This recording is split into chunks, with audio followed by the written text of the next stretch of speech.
앞으로 한 달 동안 구약 성경 인물 시리즈로 인물들을 통해서 교훈을 찾아보려고 합니다. 구약 시대 때 인물들이 만난 하나님, 그리고 발견한 자기 자신을 통해서 받았던 은혜, 오늘날 동일하게 우리에게 부어주실 줄로 믿습니다. 이 믿음 가지고 한 달 동안 인물들을 살펴보도록 하겠습니다. 오늘은 첫 번째 인물 예레미야 선지자에 대해서 살펴보도록 하겠습니다. 여러분, 혹시 요즘에 분리수거 잘 하고 계십니까? 네, 요즘에 환경적인 이슈가 굉장히 도드라지게 나타나고 있습니다. 분리수거를 굉장히 우리나라 사람들이 열심히 한다는 것을 제가 여기 와서 알게 되었는데, 제가 지금 교회 바로 뒤에 있는 D 아파트에 살고 있습니다. 집값 때문에 실명을 언급하지 않겠습니다. D 아파트에서는요, 굉장히 저를 곤란하게 하는 분리수거 정책이 있습니다. 다른 데서는 저는 그런 경험을 한 적 없는데, 여기에는 시간 제한이 있습니다. 분리수거를 할 때 특정한 시간과 요일에만 하게 되어 있는데, 그게 주일 오전 10시부터 저녁 9시까지, 그리고 월요일 오전 7시부터 오전 9시까지 2시간 안에 다 해야 됩니다. 그러니까 다른 사람들은 모르겠는데 저 같은 목회자한테는 굉장히 불리한 조건입니다. 그래서 까먹는 날도 많고, 그러다 보니까 집에 막 분리수거해야 될 것들이 쌓여 있는 날들이 많습니다. 근데 그렇게 시간 제한이 있는데도 다들 정말 열심히 잘 하십니다. 꼼꼼하게. 외국 사람들은 그렇게 못 하시거든요. 우리나라 사람들이 환경 보호에 대한 인식이 굉장히 높은 것 같습니다. 그런데 이렇게 잘 해야 되겠죠. 왜냐하면 요즘에 환경 파괴가 정말 심각한 정도에 이르렀습니다. 제가 기사를 한 가지 봤는데, 환경 보호를 하기 위해서 이 정도 노력을 하고 있다는 기사였습니다. 빨대 갈 때까지 갔다라는 제목이 있는 기사였습니다. 그러니까 제가 저거 보고 빨대가 무슨 잘못을 했나 이랬는데, 보니까 빨대를 갈대라는 식물로 요즘 만들어서 플라스틱 대체용으로 활용하고 있다라는 것이었습니다. 종이 빨대도 많이 나오고 있지요. 그리고 또 한 가지 사진을 더 띄워주시겠습니까? 저 사진은 태평양 한가운데 있는 쓰레기 섬을 찍어 놓은 사진입니다. 저 쓰레기 섬이 지금 우리 한반도 면적의 15배가 넘는 그런 플라스틱이 바다 한가운데 섬을 이루고 있다고 해서 찍어 놓은 것입니다. 지금 각 극지방에 빙하가 녹아서 해수면이 급도로 상승해서 인도네시아 같은 나라에는 없어진 마을도 많이 있다고 합니다. 그리고 실제로 지금 생선을 잡아서 현미경으로 해부해 보면 미세 플라스틱이 곳곳에 박혀 있다고 합니다. 우리가 먹는 식탁도 이제는 안전하지 않는 것 같습니다. 그리고 갈라파고스 제도라는 이 남태평양 거의 한가운데 있는 섬인데, 천혜의 자연 환경을 그대로 가지고 있는, 그래서 생물들이 고대의 모습 그대로를 유지하고 있는 그런 곳이 있습니다. 여기에 생물들을 연구하기 위해서 생태학자들이 많이 방문하는 곳인데, 사람의 손이 닿지 않아서 고대의 자연 환경이 그대로 잘 유지되고 있다가 최근 들어서 환경 파괴로 수많은 종들이 멸종하고 있다고 합니다. 이처럼 지금 지구촌 곳곳이 몸살을 앓고 있습니다. 안전한 것이 없게 되는 것입니다. 이런 뉴스 많이 접해보셨을 것입니다. 저도 이런 소식들을 최근에 정말 많이 접하고 있는데, 한 가지 생각이 스치고 지나갔습니다. 이것이 영적인 상태와 관련이 있구나라는 것을 깨달았습니다. 여러분, 그렇지 않습니까? 지금 우리가 거제 교회가 너무 좋아서 그렇지 밖에만 나가봐도 많은 사람들이 은혜 받을 만한 환경이 없어서 낙심하는 한국교회 성도들이 그렇게 많이 있다고 합니다. 그래서 은혜를 찾아서 교회 이곳저곳을 방문하고 또 돌아다니는 가난한 성도들이 많아지고 있습니다. 여러분, 우리나라 민족만큼, 한민족만큼 은혜에 대해서 갈망이 있고 사모하는 민족이 어디 있겠습니까? 주일도 오전 예배, 오후 예배, 저녁 예배까지 드리는 교회도 있고, 새벽 예배, 수요 기도회, 금요 기도회, 그것도 모자라서 각종 성경 공부 모임, 제자 훈련, 그리고 그것도 모자라서 유튜브로 좋은 목사님들의 설교와 간증을 찾아보고, 이 정도로 열정이 있고 열망이 있는 민족이 바로 우리 민족 아니겠습니까? 그런데 그 정도로 열심을 내는 만큼 은혜를 다들 받고 있는가 돌이켜볼 때 그렇지 않다는 것을 우리는 알 수 있습니다. 왜 그런 것일까요?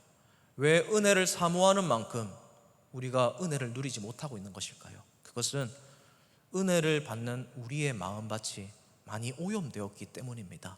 다른 것들로 물들어서 은혜를 받을 만한 좋은 밭이 아니게 되었기 때문입니다. 마치 아파하는 지구처럼 말입니다. 그런 의미에서 저는 오늘 예레미야 선지자를 통해서 순수했던 원초적인 우리의 마음밭으로 다시 돌아가기 위해서 은혜를 회복하고 다시 은혜를 누릴 수 있는 비결 두 가지를 한번 찾아가 보고자 합니다. 우선 우리는 예레미야서의 배경을 한번 살펴보도록 하겠습니다. 이 예레미야서는 구약 성경의 분류상 선지서에 포함됩니다. 선지서는 크게 두 가지로 나뉠 수가 있는데 대선지서와 소선지서로 나뉘어집니다. 대선지서는 이사야, 예레미야, 에스겔, 다니엘 이 선지자들이 활동한 것을 기록해 놓은 성경입니다. 4권인데 애가까지 포함해서 5권이라고 보시면 됩니다. 그리고 소선지서는 12권의 작은 선지서를 말합니다. 호세아부터 말라기까지 있습니다. 이 대선지서, 소선지서를 분류하는 기준은 분량입니다. 길고 많으면 대선지서, 적으면 짧으면 소선지서라고 이해하시면 되겠습니다. 그리고 대선지서는 시대 순으로 분류되어 있습니다. 이사야서 다음에 예레미야서가 나오는 것은 이사야 선지자가 활동한 다음 선지자가 바로 예레미야 선지자이기 때문입니다. 그리고 이 예레미야 선지자는 아주 독특하게 예언을 했던 사람입니다. 예언을 하는 양은 방대하고 많았지만 예언의 범위가 굉장히 좁았습니다. 이게 무슨 말이냐면 이사야 선지자는 예언의 양도 많았고 범위도 굉장히 넓었습니다. 왜냐하면 이사야 선지자는 열방을 향해서 수많은 나라를 향해서 예언을 했던 사람이기 때문입니다. 아수르, 바벨론, 에돔, 블레셋 그리고 이스라엘을 포함한 여러 나라들을 향해서 예언을 했던 사람이 이사야입니다. 그런데 예레미야는 예언의 범위가 굉장히 좁습니다.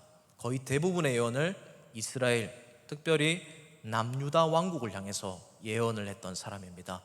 곧 남유다가 바벨론에 의해서 멸망할 것이고 포로로 잡혀갈 것이고 모든 것이 파괴될 것이니 바벨론에 항복하고 귀환할 날을 기다려라 라는 예언을 했던 사람이 예레미야 선지자입니다. 그리고 예레미야는 요시야 왕부터 시드기야 왕까지 여러 왕을 거치면서 40년 동안 활동했던 사람입니다. 이 예레미야가 활동했던 시기에 왕들 중에 선해 보였던 왕은 요시야 왕밖에 없었습니다. 성경에서 선한 왕 그리고 악한 왕의 기준은 하나님 말씀을 잘 순종했는가 아닌가 이것만 기준이었습니다. 즉 악한 왕이 다스릴 때에 그때 나라가 외교적으로, 정치적으로, 경제적으로 형통할 수 있었다는 거예요. 그러니까 악한 왕이라도 하나님 말씀에 불순종했지 백성들은 먹고 사는데 지장 없을 수도 있었다는 사실입니다. 이것이 예레미야 선지자를 곤란하게 했던 문제였습니다. 예레미야 선지자는 심판을 예언하는데 사람들이 반응을 안 하는 것입니다. 그 말씀이 잘못된 말씀이라고 여기고 평화를 깨는 말씀, 부정적인 이야기라고 여기고 오히려 예레미야 선지자를 탄압하고 박해하고 핍박했던 상황이었습니다. 그런 괴로움과 외로움을 안고 쓸쓸하게 활동을 했던 사람이 바로 예레미야 선지자라는 사실을 기억하면서 오늘 말씀 살펴보면 될 것 같습니다. 우선 우리가 첫 번째로 은혜를 회복하기 위해서 기억해야 될 사실은 하나님에게 반응하며 살아가야 된다라는 사실입니다. 하나님의 은혜에 반응하는 것이 너무나 중요합니다. 우선 우리가 예레미야 애가 말씀을 함께 먼저 읽어보면 좋겠습니다. 예레미야 애가 1장 2절 말씀입니다.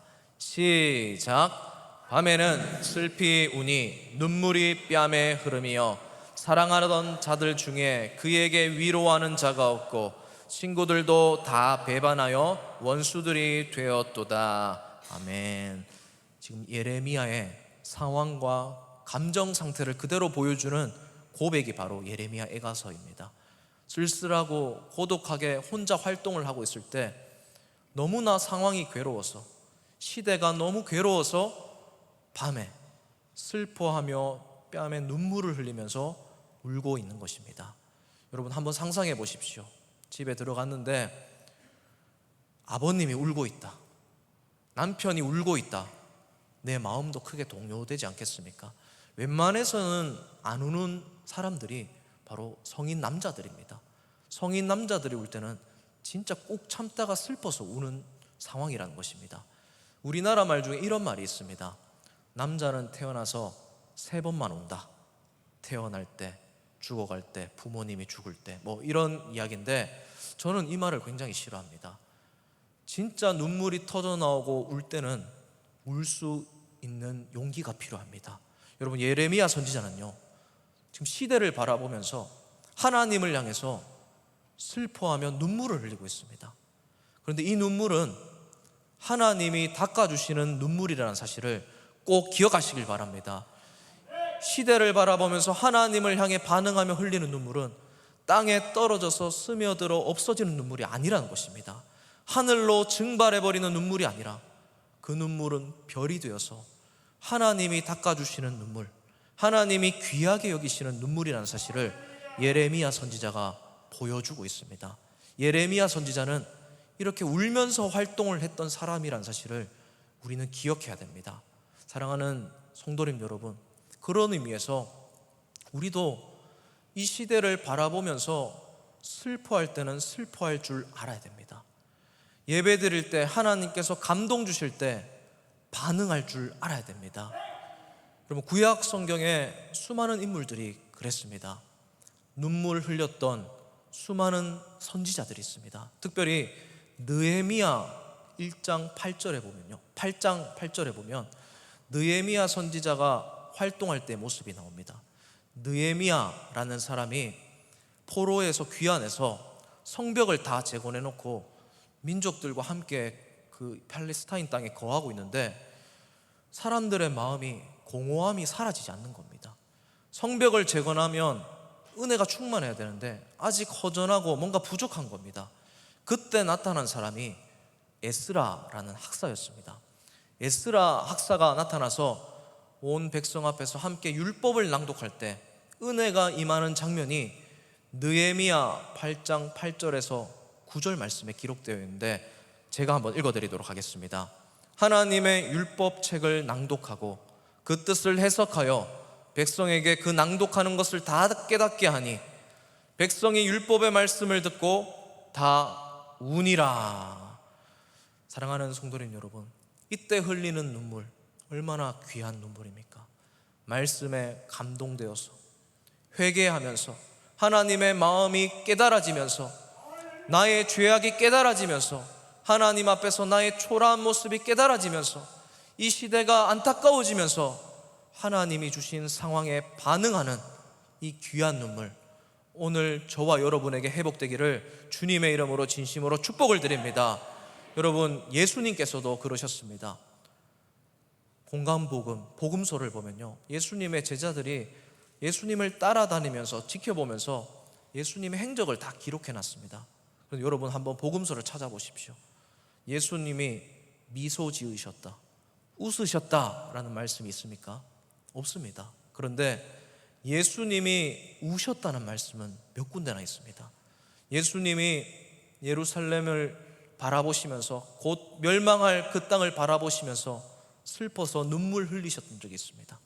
사랑하는 친구 나사로가 죽은 것을 아시고 슬퍼서 눈물 흘리셨던 적이 있습니다. 그리고 십자가 사역을 지시기 직전에 겟세마네 동산에 슬피 울면서 눈물을 흘리면서 기도했던 기록이 복음서에 기록되어 있는 것입니다. 즉 예수님도 감동이 동할 때는 감정에 솔직하셨다는 사실이에요.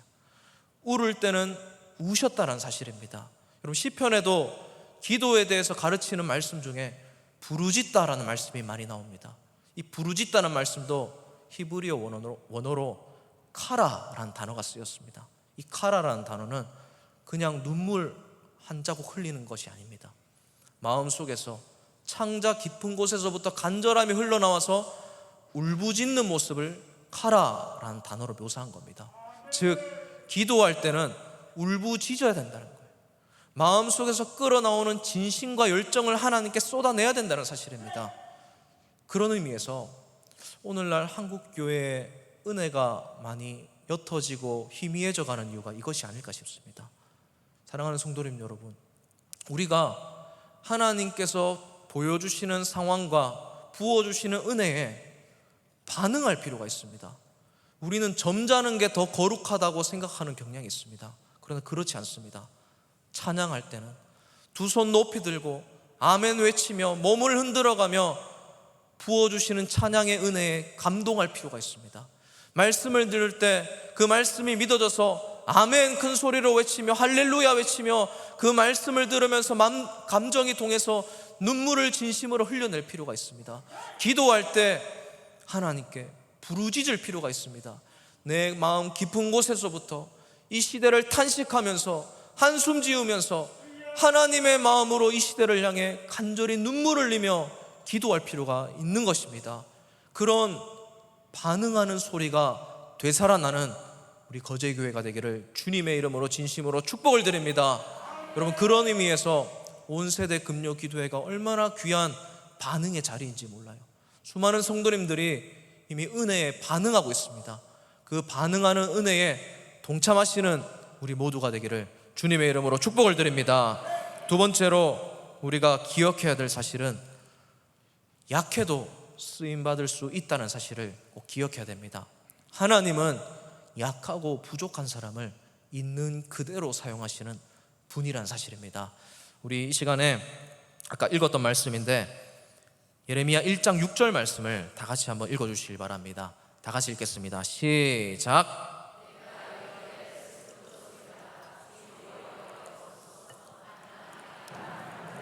알지 못합니다 하니, 이 장면은 하나님이 예레미야 선지자를 직접 찾아가셔서 콜링을 하시는데 예레미야 선지자가 대답하고 반응하는 말씀입니다. 특별히 하나님이 부르시는 현장에서 거부하는 장면인데, 거부하면서 뭐라고 대답을 하느냐면 나는 아이입니다 라고 말을 합니다. 말을 할 줄 모릅니다 라고 말을 합니다. 아이라는 말은요, 영어 성경으로 child라고 대부분의 영어 성경이 썼는데 이 말은 어린아이라는 말이죠. 그리고 히브리어로 이 단어를 보면 나으르라는 단어가 쓰였습니다. 나으르도 소년이란 뜻도 있습니다. 근데 또 다른 뜻도 있습니다. 젊은이라는 뜻도 있어요. 즉 어린 소년, 젊은이 혹은 청년, 이 단어들의 공통점이 있습니다. 뭐냐면 아직 미완료된 상태라는 것입니다. 미성숙한 상태, 아직 더 자라가고 배워야 할 부분이 있는 사람, 그런 사람을 가리키는 단어란 것입니다. 여러분, 예레미야 선지자가 지금 자신의 상태를 너무 잘 알았습니다. 하나님이 주신 사명을 감당하기에 자기가 부족하고 약한 점이 많다는 사실을 너무 잘 알고 있었어요. 그래서 그 큰 사명을 감당하기에 엄두가 나지 않는 상태에서 하나님께 대답하는 장면이란 것입니다. 예레미야 선지자는 눈으로 똑똑히 지켜봤습니다. 지금까지 기라성 같은 선지자들, 특별히 이사야 선지자가 열방을 향해서 능력 있게 사역을 해도 변하지 않는 완악한 사람들, 그 능력이 있는 이사야 선지자가 활동을 해도 아무런 변화가 없었는데 자기가 하나님의 뜻을 받들어 복음을 전해봤자 아무런 기미도 안 보일 것이라는 것을 잘 알았던 것입니다. 그거에 비해서 자기는 너무 작은 나으르라는 것입니다. 그런데 여러분, 한번 생각해 보십시오. 하나님이 예레미야 선지자를 불렀을 때 예레미야 선지자가 나으르인 줄, 미완료된 상태인 줄, 미성숙한 사람인 줄 모르고 부르셨을까요? 그렇지 않습니다. 누구보다 잘 알았던 분이 하나님이십니다. 있는 그대로 사용하시기 위해서 예레미야 선지자를 그대로 그 상태에서 부르신 것입니다. 예레미야 선지자는 너무 겁이 났지만 하나님은 그런 예레미야 선지자를 부르셨다는 사실입니다. 2017년쯤에 나온 책 중에 거절당하기 연습, 베스트이라는 책이 있습니다. 이 책이 수개월간 아마존이라는 사이트에서 베스트셀러에 계속 있었는데, 이 책은 오늘날 현대인들을 감정을 잘 묘사하는 그런 글이 있습니다. 이 책의 목적이 뭐냐면, 오늘날 현대인들이 자기가 말하기 전에 미리 거절당할까 두려워서 선뜻 말을 못하는 사람들이 많이 있다라는 것입니다. 그래서 거절당하는 것을 미리 연습하면서 내공을 쌓으면서 할 말을 해라는 것입니다. 요즘 그런 사람들 많이 있죠. 뭔가 잘못된 것 같은데 말하기가 민망해서 말하지 못하는 사람.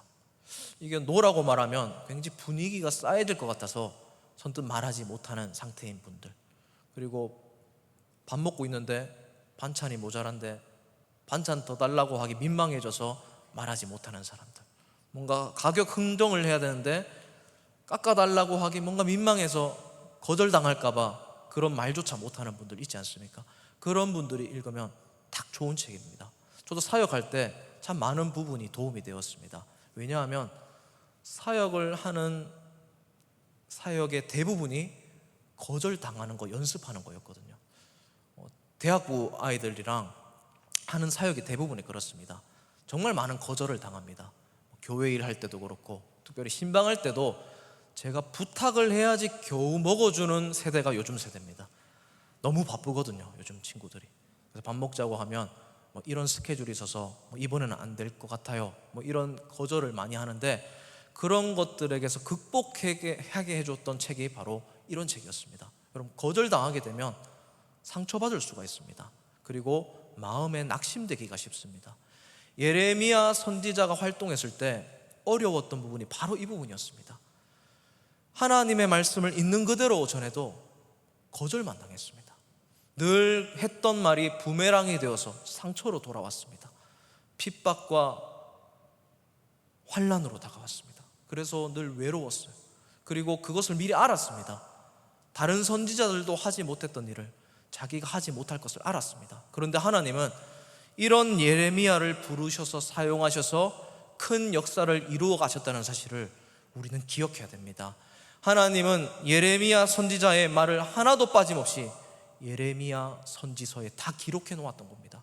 그리고 후대에 이 귀한 말씀을 보고 이 시대를 살아가도록 하나님은 예레미야 선지자를 활용하셨습니다. 사용하셨습니다. 예레미야 선지자의 사역은 쓸모없이 실패했던 사역이 아니었던 것입니다. 하나님은 나하르 같은 예레미야 선지자를 통해서 하나님의 놀라운 역사, 하나님의 계시를 기록하셨다는 사실입니다. 여러분, 하나님이 예레미야가 나는 아이입니다 반박할 때 하셨던 말씀이 있습니다. 바로 예레미야 1장 8절과 9절 말씀인데, 제가 한번 읽어드리겠습니다. 너는 그들 때문에 두려워하지 말라. 내가 너와 함께하여 너를 구원하리라. 나 여호와의 말이니라 하시고, 여호와께서 그의 손을 내밀어 내 입에 대시며 여호와께서 내게 이르시되 보라, 내가 내 말을 내 입에 두었노라. 아멘. 주저하고 무서워하는 예레미야에게 하나님이 어떻게 하셨습니까? 직접 무서워하지 마, 두려워하지 마, 놀라지 마 하시면서 그 비어있는 부분, 미성숙한 부분, 미완료된 부분, 부족한 재능, 약해진 곳에 하나님이 직접 역사하기 시작하셨다는 사실입니다. 그래서 인간적으로 볼 때 약해져 있는 부분은요, 하나님이 강해지시는 타이밍이라는 사실을 오늘 본문이 가르쳐주고 있습니다. 여러분, 이 놀라운 은혜를 경험했던 사람이 구약시대 때 또 있었습니다. 사사기 3장 15절에 보면 사사 에훗이라는 사람이 나옵니다. 이 에훗에 대해서 성경이 이렇게 기록하고 있습니다. 베냐민 사람 게라의 아들 왼손잡이 에훗이라. 에훗이 왼손잡이였다 기록합니다. 근데 여기 가르쳐주는 성경의 뉘앙스로는 에훗이 왼손잡이가 될 수 있었던 것이 왼손을 선천적으로 더 자연스럽게 사용할 줄 알아서, 오른손보다 왼손을 더 잘 사용해서, 이런 의미가 아닙니다. 오히려 오른손이 문제가 있어서, 오른손에 장애가 있어서 어쩔 수 없이 왼손을 사용하다 보니 왼손이 더 자연스럽게 사용될 수 있었던 사람, 오른손이 약점이기 때문에 왼손이 강해졌던 사람, 이런 뉘앙스가 있는 것입니다. 여러분, 사사 에훗이 하나님에게 얼마나 귀하게 사용되었는지 모릅니다. 핸디캡이 있는 사람을, 트라우마가 있는 사람을, 문제가 있고 부족한 사람을 하나님이 사사로 직접 왼손이 되셔서 사용하셨다는 사실입니다. 사랑하는 성도님 여러분, 그런 의미에서 우리도 마찬가지 아니겠습니까?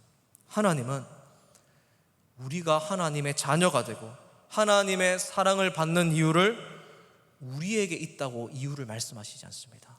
하나님은 그냥 있는 그대로인 우리를 받아주시고 구원해 주시고 사용하신다는 사실을 꼭 기억하시길 바랍니다. 그래서 내가 상처받고 과거가 조금 부족하고 모자라고 약점이 있어도, 그런 컴플렉스가 많아도 하나님은 나를 지금 있는 그대로 부르시고 있다는 사실을 꼭 기억하셨으면 좋겠습니다. 여러분, 오늘날 한국교회의 은혜가 희미해지고 있는 이유 중에 하나가 바로 이것입니다.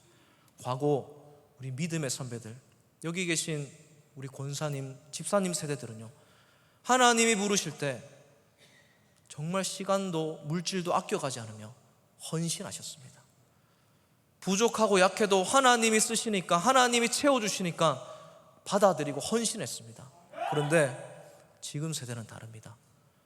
헌신하지 않습니다. 하나님이 부르실 때 나는 아이입니다, 하나님이 채워주셔도 가지 않습니다. 거절합니다. 시간을 지체합니다. 그런 의미에서 이 자리에 계신 성도님 여러분, 하나님이 여러분을 쓰시고자 할 때 더 크게 사용되시는 성도님들 되시기를 주님의 이름으로 진심으로 축복을 드립니다. 그래서 이제 연말이 막 다가오는데, 연말이 다가오면 우리에게 고질적인 질병이 생기게 됩니다. 목사님들 눈을 피하게 되고 고개를 숙이면서 다니게 됩니다.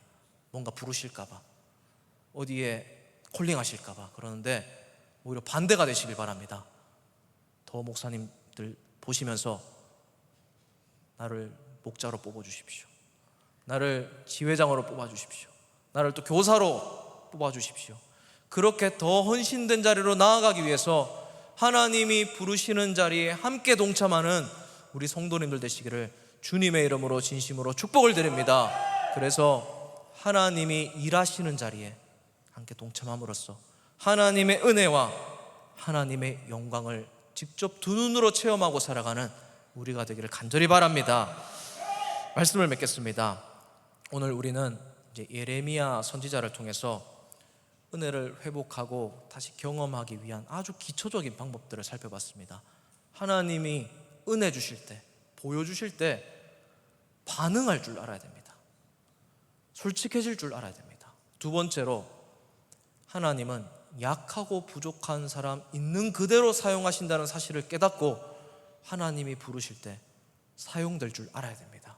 저는 이 말씀을 준비하면서, 그리고 주일날 우리 청년들에게 말씀을 준비하면서 간증을 하나 우연히 보게 되었는데, 그 간증에 대한 이야기를 한번 소개해드리고 말씀을 마지막으로 마무리하고자 합니다. 한번 사진을 띄워주시겠습니까? 새롭게 하소서라는 프로그램에 최근 나온 사람인데, 딱 사진만 봐도, 얼굴만 봐도 되게 불량해 보이지 않습니까?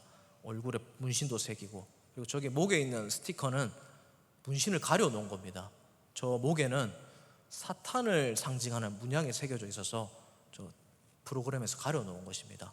근데 이 사람이, 저도 이 프로그램을 보기 전까지 전혀 몰랐던 무명의 연예인입니다. 근데 지금은 다른 유명인들보다 더 조회수가 월등히 높고 댓글 수도 많다고 합니다. 그만큼 간증이 생생하고 솔직하기 때문입니다. 이분은 사츠키라는 활동명으로 활동하고 있는 래퍼입니다. 근데 이 사람이 자랄 때부터 아주 불우한 환경에서 자랐습니다. 어렸을 때부터 집은 어느 정도 잘 살았는데, 아버지가 술을 마셨다 하면 가정폭력을 행사하시는 그런 분이었습니다. 그리고 어린 자녀들한테도 학대도 하는 그런 분이었습니다. 그러니까 어릴 때부터 집에서부터 너무 많이 맞고 자란 거예요. 그리고 이분 말로는 예쁘다는 소리를 한 번도 들은 적이 없다고 합니다, 집에서. 그런 상태로 뭔가 마음 한구석이 어려운 채로 살아가다가 부모님이 운동을 시키셨습니다. 테니스를 배우게 하셨는데, 테니스를 배우는데도 테니스 코치에게 그렇게 많이 맞았다고 합니다. 그래서 이 사람이 어렸을 때부터 너무 폭력에 시달리다 보니까 몸도 아파지게 되고 마음도 아파지게 되면서 뭔가 심리적으로 불안한 상태로 자라가게 되었습니다. 그래서 몇 번이나 엄마한테 테니스 그만 배우고 싶다고 말하는데 엄마들은 항상 그렇게 말하지 않습니까? 좀 참아라, 그렇게 하지 않습니까? 참고 참다가 병이 골마 터진 거예요. 그래서 부모님도 너무 이상하다 싶어서 테니스를 중학교 때 그만두게 했다고 합니다. 그리고 운동을 그만두고 학교를 갑자기 다니다 보니까 공부에 적응을 못하는 겁니다. 그리고 운동하던 사람이 갑자기 학교에 들어가서 친구 사귀기가 쉽지 않습니다. 그러니까 혼자 쓸쓸하게 학교 다니는 겁니다. 공부도 안 되고. 그래서 늘 외로운 채로 살아가다가 일진무리에 자연스럽게 합류하게 되었습니다. 갑자기 친구가 생기니까 너무 좋았다고 합니다. 든든하게 학교를 다녔는데 어제까지 친했던 친구들이 갑자기 일진무리들이 자기를 싫어하게 됐더랍니다.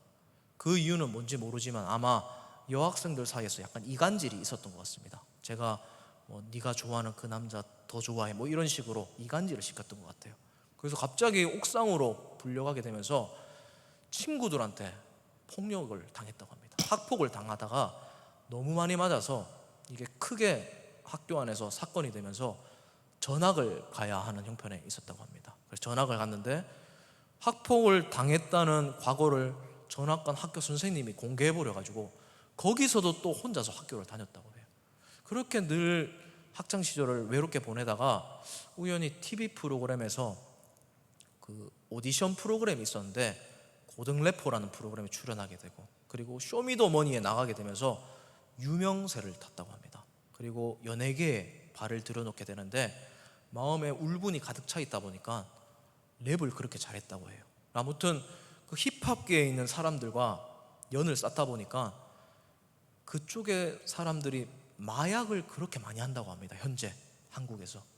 그래서 우연히 그 아는 오빠 작업실에 가서 곡 작업을 하려고 방문했는데 그분이 작업은 안 하고 약을 하나 먹어보라고 하면서 약을 먹이더랍니다.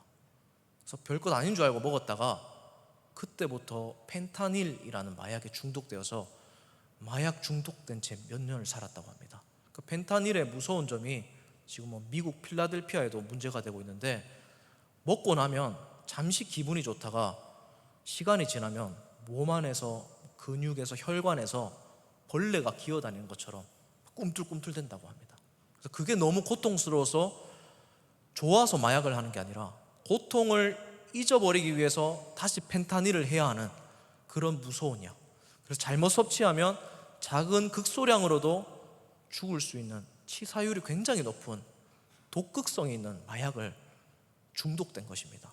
그래서 그 마약에 중독된 채 계속 살아가다가 남자친구를 사귀게 되고 그 남자친구와도 정상적인 관계가 안 되고 늘 데이트할 때 마약을 하게 되고 또 집착증이 심해서 또 남자친구한테 맞으면서 살아가게 되고 또 도망 다니게 되고 그러다가 믿는 언니의 집에 가서 잠을 좀 푹 자보려고 하다가 언니도 자는 자기 발 밑에다 주사기를 놓고 그런 일을 반복하다가 자살을 하기로 결심했답니다. 약 다 끌어모아서 자살을 하려고 하는데 갑자기 너무 분하더래요. 이대로 죽을 수 없다는 생각이 들더래요. 그래서 가장 미워하는 사람들 생각해 보니까 아버지도 믿고 코치도 믿고 그리고 남자친구도 믿고 아는 언니도 믿고 다 미운 거예요. 그런데 그 아는 언니에게 분노의 포커스가 맞춰지더랍니다. 그래서 그 언니한테 모든 분노를 쏟아내려고 그 언니를 살해할 계획을 밤을 지새우면서 한 3일을 안 자면서 계속 계획을 세웠다고 합니다. 어떤 무기로 할까? 어떤 사람이 도와준다고 하는데 이 사람의 도움을 받아서 이런 루트로 만나서 해야지, 이런 수십 가지의 계획을 세우고 이제 이 실행에 옮기려고 하는데 또 갑자기 이런 생각이 들더랍니다. 이런다고 내가 행복해질까? 분노가 가라앉을까? 이런 생각 때문에 너무 괴로워하고 있는 차에 어떤 한 분이 생각났다고 합니다. 이분의 간증입니다. 힙합 하는 사람 중에 나쁜 사람만 있었던 게 아니고 좋은 사람도 있었던 것 같습니다. 얼마 전에 들었던 이야기가 생각나더랍니다. 그 래퍼가 자기의 인생이 방황할 때 예수님을 만나서 인생이 완전히 변화된 간증을 하는 것을 들었던 생각이 나가지고 그 아는 오빠에게 전화를 했답니다. 그리고 와, 나 살고 싶다고, 약도 끊고 싶고 인생이 변하고 싶은데 어떻게 하면 예수님 믿을 수 있냐고 물어보니까 당장 우리 교회에 나가보자고 그렇게 권유하더랍니다. 그래서 그 오빠를 따라서 교회에 갔는데 한 20-30명밖에 안 되는 개척교회였다고 합니다. 근데 생각해보니까 어렸을 때 자기 엄마 손 잡고 교회 나갔던 적이 있었는데 그때 교회 나간 거 말고는 커서는 자기가 처음 나가보는데 그 환경이 너무 어색하더래요. 그리고 잠을 안 자고 교회에 앉아 있다 보니까 너무 졸음이 몰려오더랍니다. 근데 눈을 감을 때마다 눈앞에 사탄이 자꾸 공격하더랍니다. 자꾸 이상한 장면이 눈에 떠오르게 하더라고요. 막 성적이고 문란한 장면이 눈에 떠올라서 놀라서 눈 뜨고, 근데 눈 뜨면 이 예배 환경이 적응이 안 되고, 그러다가 말씀을 듣기 시작하는데 갑자기 목사님이 찬양을 한 곡 부르고 싶어졌다고 말씀을 하더랍니다. 그래서 찬양을 막 부르기 시작하는데 그때 불렀던 찬양이 찬양하라 내 영혼아, 이 찬양을 부르는데 갑자기 어릴 때 기억이 생각나더랍니다. 이 찬양이 어릴 때 자기 어머니가 가정폭력을 피해서 숨어서 딸을 보호하면서 딸을 재우려고 불렀던 자장가였다고 합니다. 어렸을 때 엄마가 불러줬던 그 자장가 찬송을 다 커서 성인이 되어서 우연히 온 교회에서 다시 들으니까 너무 은혜가 되고 너무 감동이 복받쳐 올라서 울게 되더랍니다. 눈물을 쏟고 있는데 몇 명 안 되는 교회에서 막 눈물 흘리고 있으니까 목사님이 막 부르더래요. 그럼 안수 기도를 해주시는데 그때 머리에서 식은땀이 줄줄 뭔가 터져 나오면서 흐르면서 계속 눈물을 흘리면서 기도를 받았다고 합니다. 그리고 밖에 나가는데 밤이었는데 세상이 환해 보이더래요. 그 옆에 같이 있던 사람에게 나 지금 세상이 환해 보인다고 하니까 은혜 받으면 그렇게 보인다고 말을 해주더랍니다. 그리고 아무튼 그 상태로 아는 분들이랑 같이 식사를 하려고 가는데 며칠 잠을 못 자다 보니까 식사를 하러 가는 도중에도 몇 번이나 픽픽 쓰러졌대요. 그리고 너무 상태가 안 좋아서 그 아는 지인들이, 오빠를 포함한 교인들이 안 되겠다 싶어서 잠 좀 자라고 모텔방에 넣어주고 성경책을 옆에 넣어주고 여기서 푹 자다가 일어나라고 하면서 아는 지인들은 떠나갔다고 합니다. 그리고 이 자매님이 푹 자다가 일어났는데 옆에 아무도 없고 불도 다 꺼져 있으니까 갑자기 무섭더래요. 그리고 사탄이 그 순간 계속 공격하는 게 느껴지더래요. 너무 무서워서 그 크리스찬 오빠에게 전화를 해서 나 지금 너무 무섭다고 빨리 와주면 안 되겠냐고 그렇게 전화 통화를 하고 그 상대방이 지금 갈 테니까 우리 갈 동안 성경책 거기 놔뒀으니까 성경책 펴놓고 읽어보라고 해서 전화를 끊고 기다리는 동안 성경책을 펴서 읽었는데 그 성경책 말씀이 시편이었다고 합니다. 시편을 읽는데 복 있는 사람은 악인들의 꾀를 따르지 아니하고 죄인들의 길에 서지 아니하고 오만한 자리에 앉지 아니하고, 이 이야기를 읽는데 죄인, 악인, 오만한 사람 자기 이야기처럼 느껴지더랍니다. 그래서 복 있는 사람이 되고 싶고 악인이 되어서 심판받기 싫어서 너무 두려워서 벌벌 떨고 있었대요. 그 순간 그 지인들이 방에 도착해서 같이 기도를 해주는데 그 기도하면서 자기가 기도 속에서 하나님께 반응하면서 했던 말이 간증 프로그램에 나옵니다. 제가 그 간증 프로그램에서 그때 했던 이 자매의 고백, 1분짜리 되는 고백을 제가 잘라왔는데 다 같이 한번 보도록 하겠습니다. 어떤 말을 했는지 한번 잠시 보도록 하겠습니다. 예수님 이러고 딱 첫 마디가 자살하기 싫어요. 그래서 제가 막 우는 거예요. 예수님 마약하기 싫어요. 살려주세요. 제가 진실되게 이야기를 다 해야 될 것 같은 거예요. 그래서 제가 너무 잘못한 것들이 많다면서 엄마한테 그렇게 했던 것들, 회개가 나와요. 점점 제가 마약한 것들, 근데 마약하기 싫어요. 제발 도와주세요. 제발 도와주세요 하는데 이제 갑자기 제 머리에 누가 이렇게 손을 이렇게 얹는 듯한 그런 뭔가 편안함, 그게 딱 오면서 쫙 뭔가 편안해지는 거예요. 네. 와, 하나님이다 이게 아니라 와, 난 죄인이다. 그게 먼저 각성이 됐어요, 죄인이랑. 근데 하나님이 저를 너무 사랑한다는 그런 마음을 되게 부어주셨고, 계속 몇 시간 동안 혼자 회개하면서 울고, 하나님이 하시면 안 되는 것이 없습니다, 이제는 다 상관없다고 하면서 제 가방에 남아있던 그런 약물이나 이런 거 다 변기에 버렸어요. 다 버리고 결단을 한 거죠. 이전과 같이 내가 살지 않겠다는. 네, 이런 고백을 했던 자매의 간증을 제가 살펴보고 너무 많은 은혜를 받았는데, 혹시 궁금하신 분들은 나중에 한번 찾아보시길 바랍니다. 이분이 저 프로그램에 나오고 나서 인터뷰를 이렇게 했습니다.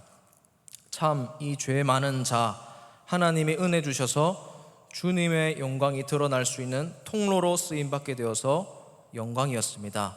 많은 분이 길게 기다리고 기다리시던 저의 간증이 CBS 새롭게 하소서를 통해서 세상 밖으로 나오게 되었습니다. 격려와 응원 감사드립니다. 저는 앞으로 주님이 동행해 주실 줄을 믿고 맡겨드리며 하나님 앞에 충성된 일꾼이 되겠습니다. 공중파라서 떨리고 긴장이 되어서 솜씨가 없을 수도 있지만 그 상황 혹은 인생이 어려운 분들께 제 이야기를 들려드리고 싶었습니다. 앞으로 생명을 전하는 은지가 되겠습니다. 사랑하고 축복합니다. 이렇게 인터뷰를 남겼다고 합니다. 여러분, 이분은 그 극독성이 있는 마약 펜타닐을 이겨낸 몇 안 되는 사람으로 지금 간증을 하고 다니고 있습니다. 세상에 하나님이 쓰시고자 마음먹으면 사용되지 못할 분이 없다는 사실을 우리가 꼭 기억했으면 좋겠습니다. 아무리 약하고 부족하고 무언가에 중독되어 있고 상처받고 어그러진 사람이라도, 아무리 죄인이라도 하나님이 그 사람 잡고 변화시키시겠다 말씀하시면, 마음먹으시면 변화되지 못할 사람 없고, 하나님 앞에서 사용되지 못할 사람 없고, 하나님 앞에서 귀하게 사랑받지 못할 사람이 없다는 사실을 꼭 기억하시면서 이 믿음 가지고 은혜 가운데 늘 살아가는 우리 모두가 되기를 주님의 이름으로 진심으로 축복을 드립니다.